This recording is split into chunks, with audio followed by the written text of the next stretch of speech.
folks. We've got another great guest on Johnny D Talks to the Stars. This time around, it's Downtown Bruno. You may know Downtown Bruno from wrestling, WWE, and Mid-South. Indeed, he is here to talk to us today. Hello. Hey, man, it's great to be here. It's great to interact with you and for all the great fans all over the world, but particularly here in Mississippi. You know, I'm from Northwest Mississippi. I know you're based in Northeast Mississippi, but hey, I want to say hi to everybody. We're all fellow Mississippians, no matter what part we're from. Well, Bruno, how did you get into the business? I mean, I know you were very young when you got into the business. I started at 14 years old. I started out putting up the ring and putting up chairs and just whatever needed to be done to begin the event. It all started in West Virginia. There was a show at a fair in West Virginia. And the guy asked me to stay afterwards and help tear down the ring and load it on the trailer in exchange for free admission to the event. Okay. So I said, okay, sounds good. And I had never been exposed to the business before. And it was different. And I did that. And he says, do I want to move on to the next town with them? And they'll start paying me. They needed somebody on the ring crew. And I said, yeah. And it was for an organization called Mid-Continental Wrestling, ran by a great guy who's no longer with us named Dale Mann, who in my opinion was a great guy. And he helped me out at the beginning. And I wanted to be a manager so bad, but I didn't know what the hell I was doing. They let me try it one night. I screwed it up so bad, I thought I was going to be kicked out of the business. But Dale Mann was such a great guy. He sent me to a guy named Guido Mongol, who was one of the original Mongols, along with Nikolai Volkov, to teach me the business. And that's how it all began. And then once I learned how to manage, I went back and worked for Dale Mann some more. And a guy named Jonathan Boyd, who was one of the Kiwi kangaroos, Royal Kangaroos back then, taught me a little bit about the business. And then he made a phone call for me and got me booked in Kansas City to work for NWA Central States under Bob Geigel, who was the president of the NWA at the time, which is a huge deal at the time. And that's when I met Rocky Johnson, and my life changed from that day on. Me and Rocky became lifelong friends. Rocky was leaving Kansas City to go back to Hawaii to work for the Mavias and be the booker there. And he told me that I was spinning my wheels in Kansas City. I wasn't living up to my full potential, but he was going to book me in Hawaii, the Honolulu territory. All right. And he did. So I was not even 21 years old. I wasn't even old enough to buy beer yet. And I was booked in Polynesian Pacific Championship Wrestling for the Mavias by Rocky Johnson. And that's when my career took off. So really, that's when it all began. And it all started in 79. And Hawaii was 82 or 83. I can't remember. I don't remember what I had for breakfast. I remember things, but I'm not good with dates. Cool. I mean, and Rocky Johnson, the dad of The Rock, and I guess that started the relationship there eventually with The Rock. Could you tell us a little bit about your relationship with the great Rock? Absolutely. You know, when I came back to Memphis in 86 or 87, Rocky came back to Memphis too, not too long after that. And he had other plans of where he was going to live. But he had his son with him, Dwayne, The Rock. Indeed, and legend. You remember my son from Hawaii, right? I said, yeah. He goes, you mind if he stays with you? I had a rent by the week hotel apartment in Nashville called the Alamo Plaza. It's not there no more, but don't forget, it's almost 40 years ago. And he lived with me there, and we lived together. And people say, oh, you let the Rock live with you. You let him. No, I didn't let him. We lived together. He was my dear friend, family. I didn't let him do anything. He was my friend. Of course he's going to live with me. He was my family and still is. And we lived together. He didn't live with me.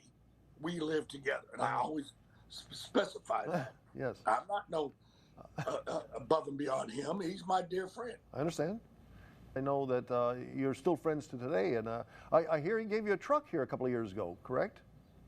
Yeah, for Christmas in 2020, Dewey gave me a brand new Ford F-150. It's parked Wow. right outside my house right now. My Brought goodness. tears to my eyes. It's all over the YouTube. Sure, sure, Yeah. sure.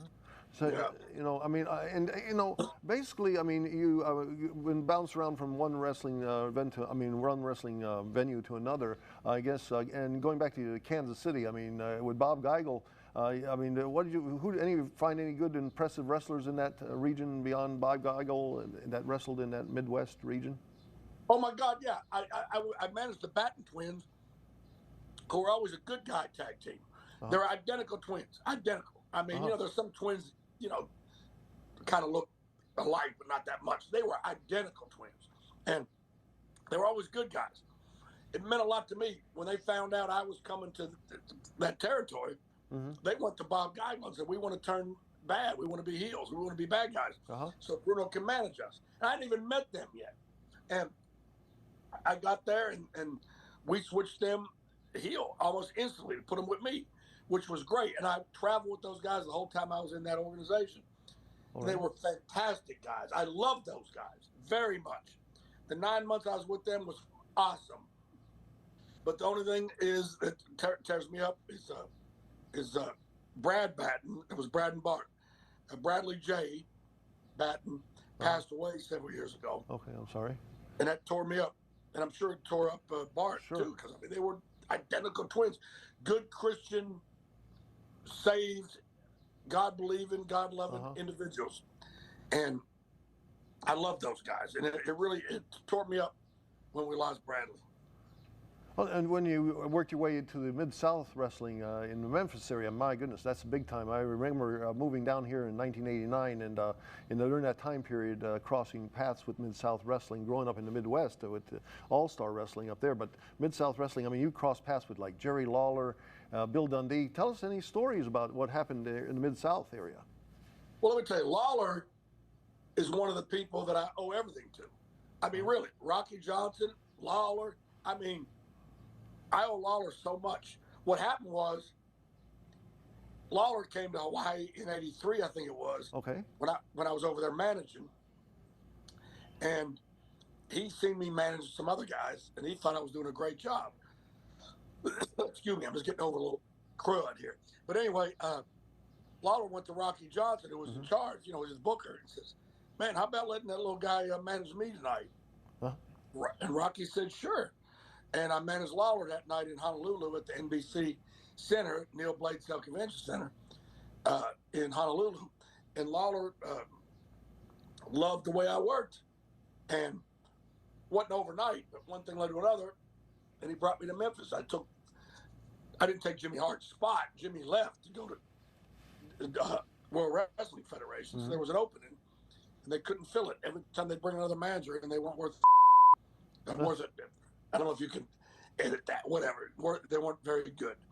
And I ain't trying to brag, but I'll be honest, I'm good at what I do. And I'm the first one that got over and stayed over. So Lawler brought me to Memphis, and that's what started Rocky Johnson, and then Lawler at Stepping Stones. But Lawler gave me the break. Lawler pushed me, skyrocketed my career.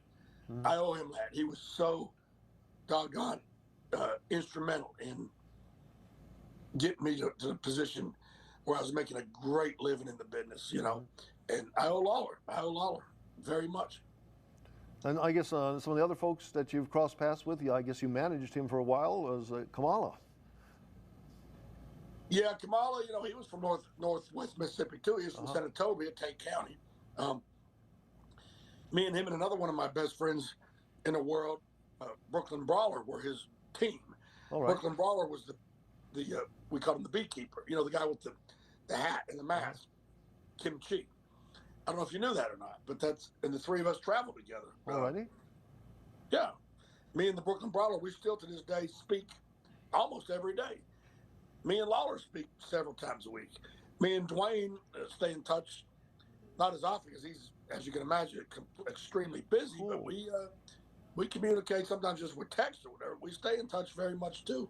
And but yeah, me and Lombardi, Brooklyn Brawler, Steve Lombardi were Kamala's handlers basically. And then there's obviously you had other interactions with folks. I'm pretty sure Bill Dundee. Any stories from Bill Dundee? Yeah, me and Bill didn't hit it off very good at first. He was always kind of a bully. But towards later in the business, we gained respect for each other. We became very good friends. Let's just say at first it wasn't that great, but we became very good friends over the years. Cool.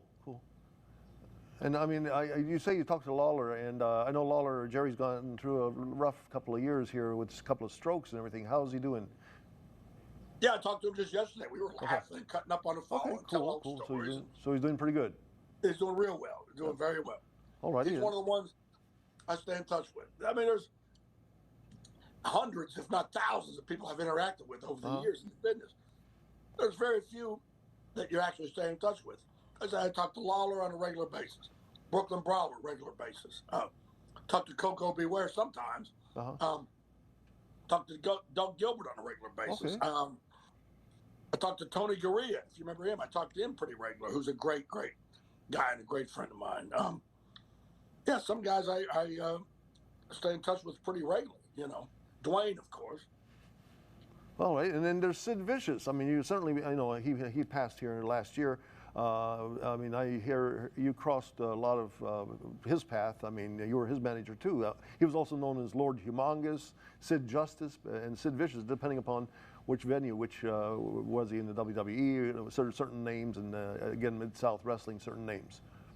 Yeah, well, what it was, I was working for the Fullers in Continental, which is the Alabama territory, South Mississippi, the whole state of Alabama, or whatever. And Robert Fuller was the booker there, and he wanted a Lord Humongous. It was done before by a guy named Jeff Van Kant, and before that it was done in Memphis by a guy named Mike Stark. Robert asked me if I knew anybody that would fit that gimmick. And I said, yeah, I know a guy. Talking about Sid, he wasn't even in the business full time yet. He was just working part time. He was doing construction in Memphis area. And of course, this is almost 40 years ago. There was no cell phones or nothing, so I had to track him down. And I finally did. And we got him, and he came down, and and again, there was no send me a video of his work or do this, do that. Robert just went by my recommendation. I hired him, and Sid went on to, become the superstar that he deserved to be. So I can't take credit for it. I just opened the door for him, and he walked in and made it his own.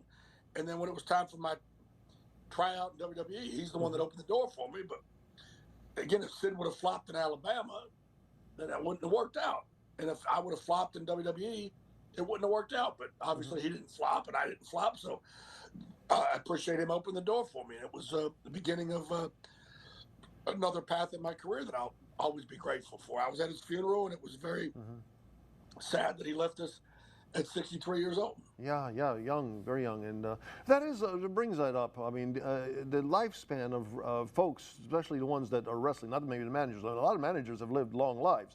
It's the lifespan of the folks that are wrestlers kind of shortened. I mean, I guess, can you dwell on that? I mean, tell us a little. I mean, is that just the way the lifestyle is? It's just like, I mean, back in the day, people would take steroids and stuff like that, shortened a lot of people's lives. Is that the kind of lifestyle people get into sometimes, and their life is shortened because of steroids or something like that? Gosh, I'm not, to be honest with you, John, I'm not qualified to give you an educated answer on that. And everybody's life is different. Sure. I mean, Sid had, without being too personal with his personal thing, he had suffered from a medical condition. Okay. And it had nothing to do with his lifestyle or whatever. He had a medical condition, and sadly, this was shortened his life. I'm sure everything and everybody is different, not just in wrestling, but in any walk of life. Like, look at Lauer. He smoked a cigarette in his life, never took a drink in his life, never used drugs, narcotics, or whatever. And he had, like you mentioned a while ago, had a stroke or several strokes or whatever. And he did nothing to bring that on, you know. Okay. And then you've got some guys that live to be 90 years old Oh, that might sure, have been sure. smoking and drinking and you know, whatever. So I mean, I don't know. Everybody's different. I mean, in my younger days, I wouldn't smoke a cigarette right now if you gave me $1,000. I mean, in my younger days, I smoked cigarettes. I stayed drunk all the time. I was in trouble. I was passing out. I mean, just I finally one day I said, Jesus Christ, if I don't straighten up, I'm not going to survive. You know, I don't want to be the next 27-year-old Jim Morrison or Amy Winehouse is dead. I I understand. made a deal with God one day. And when you make a deal with God, you've got to keep it. And I said, when I went in for my first surgery on my neck, I never had been under anesthesia before or anything. And I said, Jesus, if you let me come out of this, okay, I will never smoke another cigarette again, and I will control my drinking and everything. Because I was getting drunk, getting DUIs, going to jail, everything. I'm being honest. Now, I won't drink a beer before 6:30 p.m. That's my rule. And I stop at 11 p.m. I don't drink every day, but when I do, that's all I got. Oh, sure. I don't Sure. smoke. I don't use marijuana. I don't take pills. I don't use any kind of narcotics. I don't drink liquor or wine. I just drink beer is what relaxes me. That's the one thing that keeps me regulated. And I've learned to regulate that. Never before 6:30, never on a working night. And my other rule is if I'm busy or something and I can't open up my first beer at 6:30, then I don't drink that night. And that's how I control my, you know, because I know if I started early, I'd keep going, and I'm not going to do that. I understand. I understand. So I mean, you've had names from you know, Harvey Wippleman, Dr. Harvey Wippleman. How did that come about? I mean, I just find it interesting. Is it just someone you sit with someone that's with WWE or WWF at that time and say, okay, here's a name, then you, or how did that come about that you went from downtown Bruno to Harvey Wippleman? I believe you started as Dr. Leonard Spadsky at one time, and then Spazinski. Dr. Leonard Spazinski. Spazinski, yes. I didn't like that. That was Guido Mongol came up with that. And so when I went to WWE, of course they want to, you know what? I don't blame them. They're the one paying us, but they want to control the name and the intellectual property or whatever. And Bruno's my real name, so they decided I was going to be Henry Herman. Okay. So my first day, I was introduced as Henry Herman. Then Vince said, "No, it's too much to tell the people. Let's call him Pee Wee, like Pee Wee Herman." He goes, "No, we don't want to do that." He goes, "Come up with another name." So Gorilla Monsoon came up with Harvey Whipple. Okay. Let's call him Mr. Whipple, Harvey Whipple. So they sent me out. When Gene Okerlund interviewed me, he called me Harvey Wippleman. He added the M-A-N for some reason. And it stuck, which I didn't give a damn. As long as the check says Bruno Lauer, I don't give a damn what they call me. But you know what's funny? I'm a Catholic Christian white guy from North Mississippi. And I went up there, all of a sudden I became a Jewish guy. Which I don't care. I love the Jewish people. I'm not offended by it or whatever, but I'm just saying, all of a sudden I was Jewish. I mean, I guess Wippleman's a Jewish name, I guess. Say, and I mean, and I guess, and you are Catholic, so I mean, it's okay, right? Catholic and right. You know, yes. What a mix right there. It's like, and they've made movies and shows about that. Yeah, so hey, I don't care. No, that's yeah. And say so. You mentioned Gorilla Monsoon. I mean, I remember as a kid watching Gorilla Monsoon, and I just feel like looked like he was a really, really nice guy. He was a fantastic guy. I loved him, you know. I loved him. He made me feel so good after his son got killed in my arms. I don't know if a lot of people know that or not. And I was so nervous to talk to Gino after that. And he said, Bruno, there's nothing you could have done to prevent that. Don't you dare blame yourself. Made me feel so good. And the following week when I came back to work, I never even missed a day of work. I came back to work the next week. Gino was still the on-screen president or whatever of WWF at the time. And it was our first interaction after, I'm so sorry, and hugging each other and everything. Boom, right back into it. You big fat slob, let me tell you something, Gorilla Monsoon. Well, let me tell you something, you little turkey or whatever. So boom, went right back into it. Broke the ice, back to business. And that was great. Now, you wrote an autobiography, Wrestling with the Truth, I guess, and that being the cause, I mean, well, what happened with the gorilla's son, basically, you wrote some of that in your book, right? Yeah, I did. Yeah, it's called Wrestling with the Truth. You can still order it. I prefer if people want to order it directly from the publisher, which is crowbarpress.com. And to be in all honesty, that's how we make our money from it. Because if you order from Amazon, we get peanuts. So I'd rather you order directly from the publisher. Crowbarpress.com is called Wrestling with the Truth. Everything in the book is absolutely true. And I'm going to shoot straight with everybody. The only thing I don't like about it, the editor is a great guy, Scott Teal. Great guy. He never changed none of my stories. Everything that's in there is absolute true. But he changed a lot of my words. He cleaned up a lot of my language or whatever, which a lot of things that were said were true, but it ain't the way I talk. You know what I mean? Like, I never in my life, I think you've only known me for a week, John. You've never heard me say, "Oh, what a hoot." You know, and I think you know me well enough, I would never say that. But, you know, Scott would put words like that in there. Just not maybe that, but just for example. Writer's embellishments, basically. Right. Because, I mean, I'm just, you know, I'm just a certain way. I'm very unfiltered. That's why it's called Wrestling with the Truth. And like I said, again, all the stories were true, but he would change some of my wording at some points, which I wasn't crazy about. Okay, so the wrestling industry, I mean, when you got into it many years ago, I mean, late 70s, early 80s, certainly things have changed a lot. And there's a lot of, I know young folks out there that want to get into this business. Any advice that you can tell them? I mean, everything's changing back from the days when there was territorial wrestling. You saw that from the territorial wrestling to more or less just one main spot now that's just WWE wrestling with a few territories still out there, like here and there across Mississippi and Alabama or anywhere in the Midwest or anywhere across the United States. What do you say to those kids that want to get into this? Okay, first of all, I had no plan B, no backup plan. It was wrestling or nothing. I'd either be dead or in prison if it wasn't for the business. Okay. And I was being truthful. But let me tell y'all, nowadays, like you just said, there's no territories. The places in Alabama, Mississippi, and all over the country, they're not territories. In a territory, you made a living. You were working for a booking office. They gave you a booking sheet. You were working 5 to 7 days a week, every week, sometimes twice in one day on TV days. Okay? You were making a living. Sometimes not a good living, sometimes a great living, depending on where you were and how business was at that particular time. Y'all, it's a needle in a haystack to make a living in the business nowadays. It really is. If you don't get that break to go to WWE's NXT, developmental or whatever, or get some sort of deal,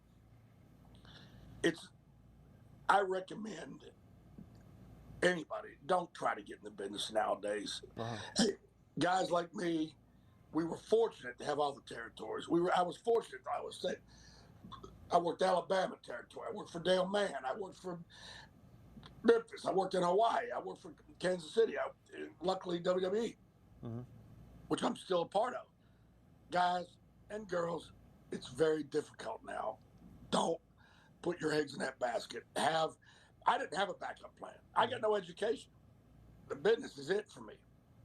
I got a BS, an MS, and a PhD. BS means MS means more saying. PhD means piled high and deep. That's all I got. Major degrees. Yes. The business is everything to me. I don't have to do nothing else. Pick up cans, maybe sell blood. This is it for me.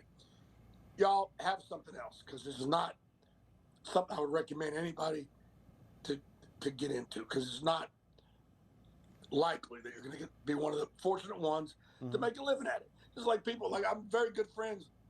I made very good friends with a lot of the actors that were on Young Rock. Very good friends. And it's almost the same thing. They're all out there in Los Angeles trying to get booked, or I don't know if they call it booked like we do in the business, but whatever, get hired or cast, I guess, get cast on these TV shows out there. Let me tell you, it's not an easy life, and neither is this business. Sure. I have no reason to lie to y'all. I'm not trying to keep y'all out, but I'm just trying to be honest. I'm just a good old boy from Walls, Mississippi, that's just telling the truth. So you bring up the Young Rock. I mean, that is just really cool that you got to be I mean, your character got to be in that because you were so much a part of Rocky Johnson's life and The Rock's life and everything. You got to be in Young Rock. Yeah, I was an executive consultant on that program, Okay. and I was making a good living on that program. Right. And then that Hollywood writers' strike came along, and bam, that was it. Golly. So I never dreamed a poor little from Northwest Mississippi would be affected by something that happened in Beverly Hills, but it did. So Fran Drescher, I hate you. She made sure everybody went on strike. That she flew off to the Cannes Film Festival on a private jet, and all my actor friends were out of work. My goodness. So that's I basically. get no respect for her. Absolutely zero. Because I was wondering. I mean, it was doing pretty well in the ratings, and then all of a sudden it's gone. The writer's strike. I mean, and then the actors went on strike right after that. So. Okay. Is there any hope for it to come back? Do you think? Never say never, but I mean, I'm not privy to that information. But. Well, sure. At this point, I would not expect it anytime soon, to be honest. Only because everybody's moved on, and there's contracts and stuff that are way beyond my scope of knowledge, so I can't. I've heard that NBC Universal has the rights to, if they want to redo it or not, or continue it. And of course, Dwayne's off making movies and saving the world as superhero or whatever he's doing in particular movie. But yeah, Ryan Pinkston, the actor that played me, we're very good friends. We became very close, like family. I was at his wedding. I was invited to his wedding, and we became very, very close.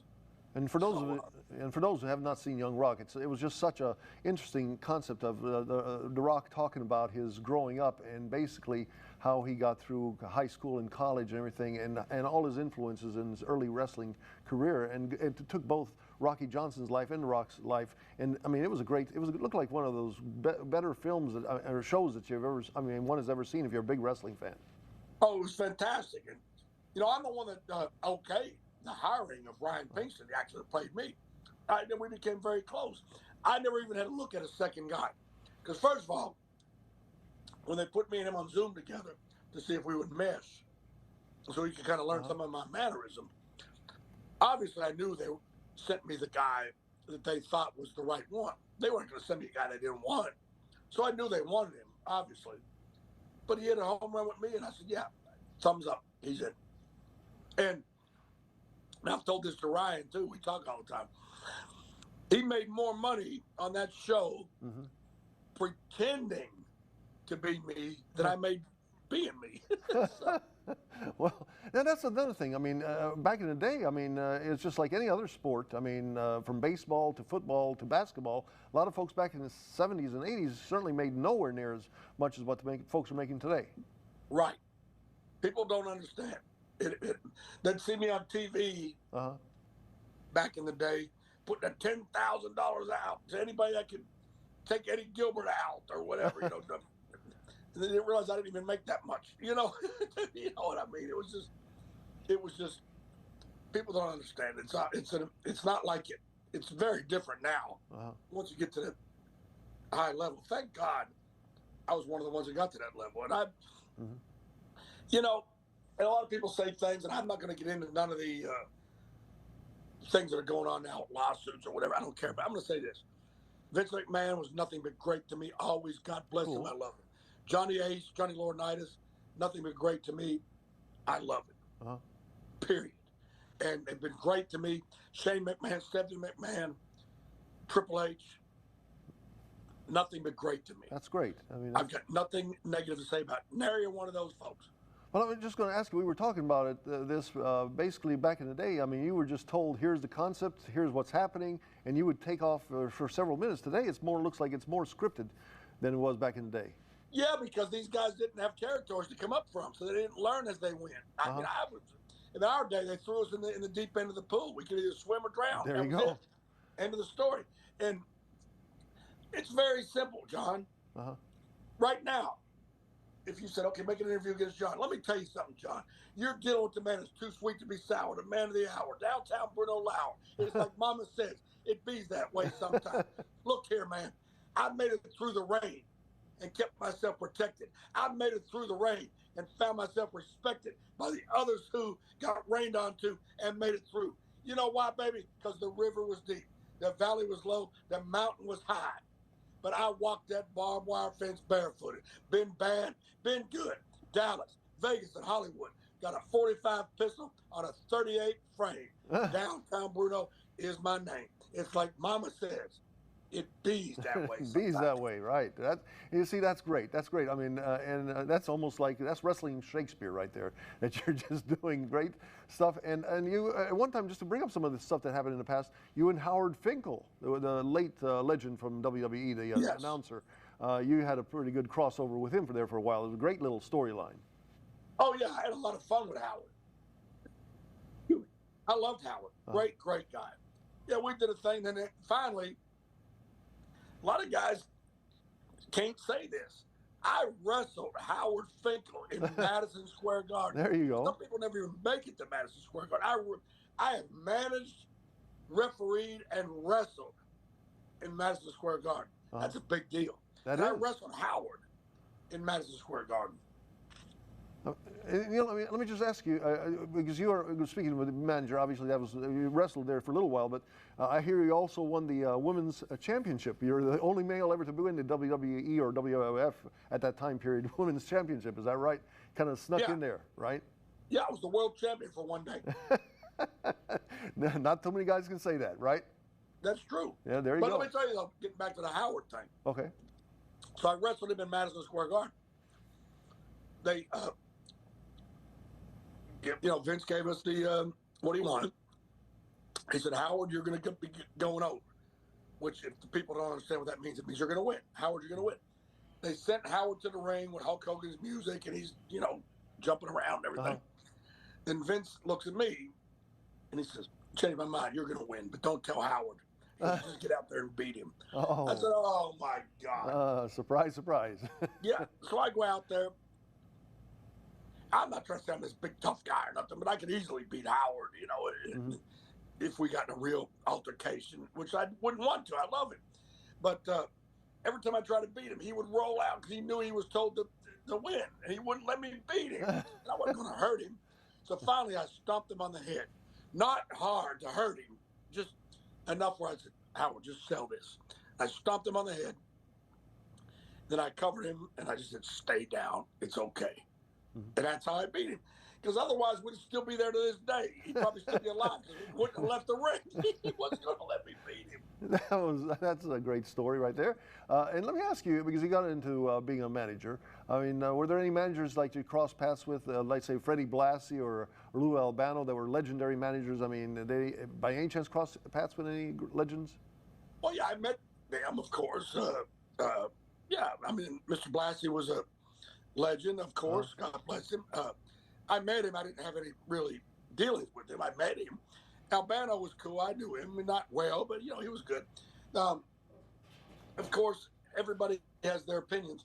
They always talk about who's the Mount Rushmore of wrestlers. I would never get into that. There's too many great wrestlers that it would be a huge mountain, because there's too many. But when it comes to managers, I'm gonna tell you, the Mount Rushmore managers: Bobby Heenan. Oh yes. Bobby the Brain. Jimmy Hart, Jim Cornette, and my old rival, my dear friend, Paul Heyman. Surprise, everybody, I didn't say me. I don't belong on that. But Heyman, Hart, Heenan, Cornette. That's the Mount Rushmore managers. And Heenan, to me, is the best manager there ever was. Cornette is right behind him. Hart, of course, groundbreaker here in Memphis. I mean, Heyman, look what he's done. We became best friends because we were both rivals. We're both the exact same age. And we both more or less started at the same time. I think I might have been a year or two ahead of him, but he's light years ahead of me now, that's for damn sure. And God bless him, he deserves it. I mean, let me just mention, you are a part of the Memphis Hall of Fame wrestling up there. Correct. So yeah, that's cool being up there. I mean, and indeed, you've had a long career. Where do you think you're going with your rest of your career? I mean, I know you're still doing a lot of local stuff, and are you still showing up on WWE, or maybe you can't talk about it? Are you having any plans still to be surprise, I'm back again? No, nothing like that. I'm on what they call a Legends deal, which I'm very grateful for. And if they need me to do anything, I'll do it. Sure. But as far as being on the road full time, no, those days are over. I did that a long, long time, and I'm a tired old man now. You know, I can't. I don't know if my body would hold up anymore. But I mean, I've earned my position, and I love Triple H, and I love Dwayne for definitely putting his influence in that, making sure I was taken care of. And Mr. Nick Khan, who looked out for me. God bless him. God bless Triple H. God bless them all. I've been treated very well, and I love that company. I am WWE. I would never go to a different organization. If something happened, I wasn't with WWE anymore. I'll just retire completely and just cut grass or whatever. But they've been very good to me, and I love them very much. And God bless you, Downtown Bruno, Harvey Wippleman, and all the other names that you've been in the wrestling field. It was great to have you here on this show, and it was nice to talk to you. And hopefully, maybe sometime in the near future, we'll maybe talk more about wrestling and maybe get some other guests in here. Well, I want to thank you, and I'll say this right quick on the air. It doesn't matter. I won't be able to wrap up with you off the air because I have to do another podcast now with another organization that I deal with. And I'll say this. It's not live either, so check out on ad-free shows, Memphis Memories with Downtown Bruno, Okay. which is the podcast I'm fixing to do shortly. It's with a guy named Matt Kuhn, and it's under the umbrella of Conrad Thompson, who's a great guy. So everybody check that out. And John, I will probably give you a call tomorrow just to touch base and talk to you about how things went and everything. But normally I'll talk to you off the record afterwards, but I do have to get ready to do this other podcast. Sure, I understand. So thank you. Thank all the fans. And like I said, it's like Mama says, it bees that way. It bees that way. Indeed it does. It bees that way. You take care. You too. Bye-bye for now. Bye for now.